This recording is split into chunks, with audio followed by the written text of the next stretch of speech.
O tema escolhido para a aula aberta foi o narcisismo atrapalhando a força do self. Então eu vou falar dos aspectos narcísicos que podem atrapalhar a força do self, porque o self está lá, né?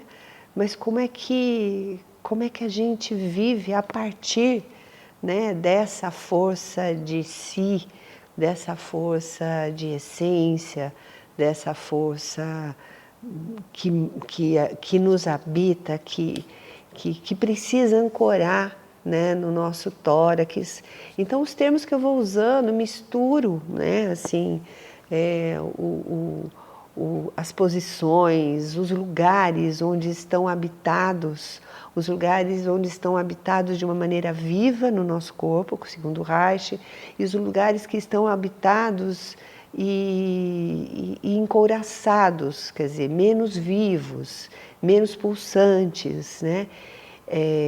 Então, falando, né, desse eu, de quando eu consigo, quando consigo me posicionar, como é que nasce o ego, como é que nasce um eu, né? Isso é uma trama tão inteligente e tão encantadora ao mesmo tempo quando a gente consegue compreender, porque se eu compreender como nasce o ego, eu consigo, ao atender, né, os pacientes, eu consigo ir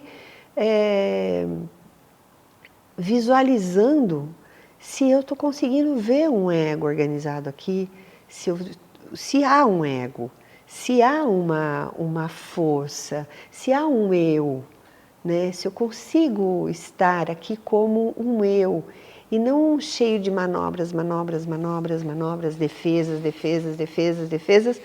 que o eu fica, ninguém te conhece, né?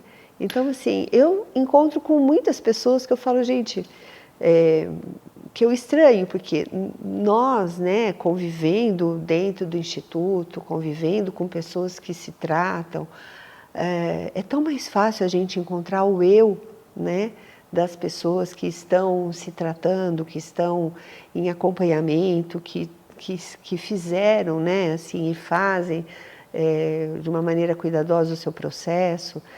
E aí, assim, a gente vai conversar, são pessoas que não só concordam, são pessoas que também discordam, nós nos discordamos uns dos outros e ainda assim, na base do respeito, conseguimos manter, né, um encontro respeitoso do lugar do outro, né? E isso é fundamental, isso é o que a gente vai fazendo, né, nos processos e ensinando, né? Então, vamos pensar que isso já em Freud foi definido narcisismo primário, né? Então, eu vou falar de um narcisismo primário que tem a leitura do Freud, né? Sobre um autoinvestimento, um autoerotismo, que lá do bebê, onde o outro não existe, né? Mas existe um ambiente, existe eu existo num contexto, eu existo no seio da minha mãe, eu não sei bem, o bebê nasceu, não há uma constituição, não há uma consciência, só uma mistura sensorial, né? E que vai se organizando, que precisa ir se integrando. Então, minha percepção visual vai se integrando com minha percepção tátil, vai se integrando com o cheiro que eu vou sentindo da mãe, com o cheiro que eu sinto do ambiente, vai se integrando com o som que eu recebo também da voz, dos barulhos naturais. Então, essa organização sensorial, né, que se a gente for falar de camadas, do anel ocular, né, dessa primeira chegada, né, onde a alma começa a entra no anel ocular, e isso começa a despertar e acordar os sentidos. Então, enquanto os sentidos, né, os órgãos dos sentidos estão aprendendo a a se harmonizar e funcionar como uma rede espiral viva, pulsante de percepção, essa constituição ela é a constituição da vida inteira. Então, quando a gente fala assim, muita atenção no primeiro ano de vida, muita dedicação nos 3 primeiros meses, os 10 primeiros dias, os 500 primeiros dias. Então, há muita coisa que se fala sobre isso, porque quando a gente vai falar, né, que um self, um eu, né, a ser desenvolvido para proteger esse self, precisa dessa harmonia dos órgãos dos sentidos, né? Então, como pensar isso de uma maneira profilática, né? Como a gente pensa isso nas crianças, né? Na liberdade sensorial das crianças. A criança faz isso enquanto dorme, a criança faz isso enquanto chora, a criança faz isso enquanto faz movimentos desarticulados, ainda muito primitivos. A criança faz isso enquanto mama, enquanto cheira a mãe, enquanto ouve o som da mãe. Então, nesse momento, isso tudo está sendo constituído num modelo respiratório celular. Então, o padrão físico da criança, a forma harmônica dessa criança, o padrão psíquico dessa criança depende dessa primeira fase. Depende da qualidade do contato, depende da qualidade do toque, depende da qualidade do som que entra, depende da qualidade da amamentação, depende da qualidade do cheiro que essa criança tem a chance de cheirar essa mãe, cheirar a pele. Depende da pele com a pele. Não que a criança percebe que eu sou uma coisa e minha mãe é outra. Ela era um órgão da mãe, ela sai como um órgão e continua um órgão da mesma coisa, né? Com a mãe ali, corpando a própria existência. Então, corpar a própria existência nesses primeiros momentos de vida sensoriais, né, são fundamentais. Então, a gente precisa cuidar da pele. A pele dos bebês, bem higienizada, bem vestido, né? Às vezes a gente tem um bebê e passa muito tempo sem ter contato com a pele do bebê, né? Então, ou faz um contato só de banho, só tem contato com a pele do bebê no banho. E nós trabalhamos incentivando pele com pele, que a mãe deixa o bebê só com um paninho e amamente, para ela sentir a pele do bebê na própria barriga, o bebê sentir a pele. Então, isso vai aumentar o potencial de saúde biopsíquico relacional. E isso é o primeiro momento onde há sensações tão saudáveis que o bebê começa a registrar no núcleo da sua célula, começa a plasmar no núcleo da sua célula, que essas memórias sensoriais, elas vão gerar uma alegria de existir.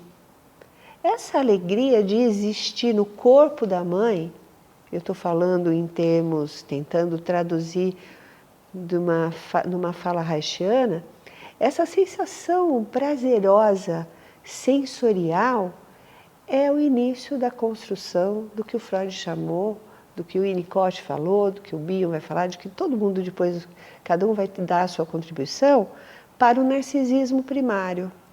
O que é o narcisismo primário? Eu tenho que ter uma sensação boa, minha com o ambiente. Ter uma sensação boa minha com a minha pele, né? Por isso que foi discutido a questão do autoerotismo, do gostar de estar vivo, independente de ter um objeto, né? Porque essa forma de eu gostando de mim mesmo, né, de ser o que eu sou, de sentir o que eu estou sentindo, né, de deitar na cama e esfregar a perna no lençol e me ajeitar e gostar dessa sensação, né, para que eu consiga relaxar em mim mesmo, né? Então percebe como isso a todo momento, né? Assim, nem sempre a gente tem um objeto de desejo, nem sempre a gente tem algo que está à mão, que possa nos satisfazer. Mas se eu tenho uma boa memória, um bom registro sensorial de um narcisismo primário, eu tenho condições de ser uma boa companhia para mim. Eu tenho condições de me acalmar como uma boa companhia, né? E esses são os primeiros passos para o desenvolvimento do eu. Então, estou falando de algo assim, de você realmente proteger, né, ou acionar essas memórias, né, porque a gente precisa delas para poder ter uma paz, ter um eu, né, eu me sentir eu mesma, eu conseguir falar, eu dizer eu não gostei, eu dar a minha opinião, eu colocar as minhas... o que eu acredito, as minhas regras, com uma coerência lúcida, lógico, com uma lucidez, porque eu estou harmonizando os sentidos, eu não estou escolhendo um sentido ou atuando nada, eu acabo tendo mesmo uma observação sensorial para ter lucidez. Então, e o que impede isso? O que impede que a gente volte para nós? O que impede, né? Por isso a ideia de o narcisismo atrapalhando a força do self.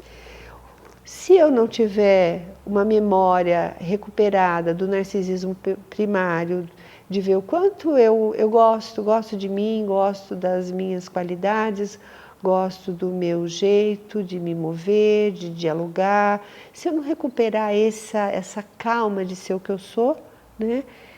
Isso pode atrapalhar a força do meu self, assim como se eu começar a desenvolver, né, a partir disso, um narcisismo secundário, né, uma arrogância, uma maneira de defender o que eu penso, porque eu sou eu. Então, assim, quando a gente vai falar o que atrapalha o narcisismo primário a surgir, a minha sensoriedade, a minha conexão comigo, né? A minha conexão para que eu possa fazer, né, relações, é um narcisismo secundário. É quando eu não estou preocupada que o outro perceba a minha sensoriedade. Eu quero que o outro acate as minhas ideias. Eu quero que o outro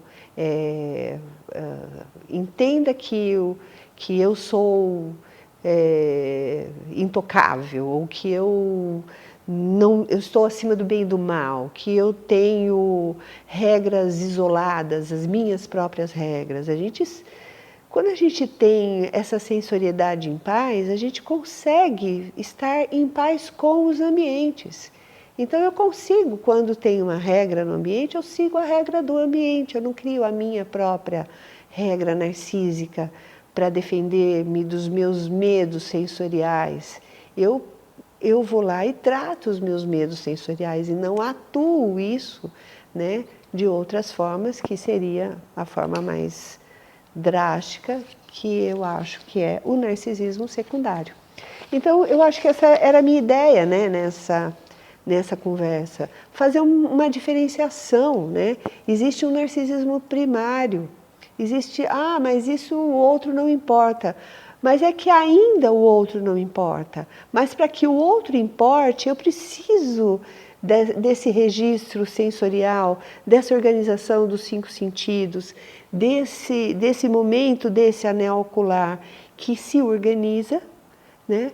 E isso vai acontecer dentro dos tratamentos analíticos, vai acontecer dentro da sessão, porque eu vou ajudando o paciente a trazer ele, eu não vou me impondo a ele. Eu não vou colocando conceitos e regras de uma maneira talvez até narcísica secundariamente, mas eu vou convidando a pessoa a descobrir onde ela se sente bem nela mesma, onde ela tem memórias de bem-estar sensorial. Então, essa é uma coisa interessante para os analistas reichianos. Busquem nos seus pacientes onde está neles, no corpo, um registro de memórias saudáveis, memórias gostosas, sensoriais, né? Que som te deixa gostoso, que respiração calma, sempre uma respiração bem calma, que não force, né? A gente não tem potencial para expandir, obrigar o corpo a respirar, a gente tem que ir pulsando, né? Então, essa respiração celular, essa respiração encefálica, essa respiração diafragmática, essa respiração visceral, essa respiração celular, que a gente vai recuperando com as memórias gostosas sensoriais. Se nós sobrevivemos, se nós temos um eu, nós temos isso em algum lugar. E nós, como analistas reichianos, vamos atrás desse narcisismo primário e vamos cuidar que o narcisismo secundário não fique mais importante do que o gostoso de ser o que é, né? Do que tentar ser melhor, maior, mais inteligente do que as outras pessoas. Cada um tem a sua inteligência, e cada um também tem a sua sensoriedade de bem-estar, uma homeostase, né, de bem-estar. E a gente vai seguindo para encontrar isso em nós e nos nossos pacientes.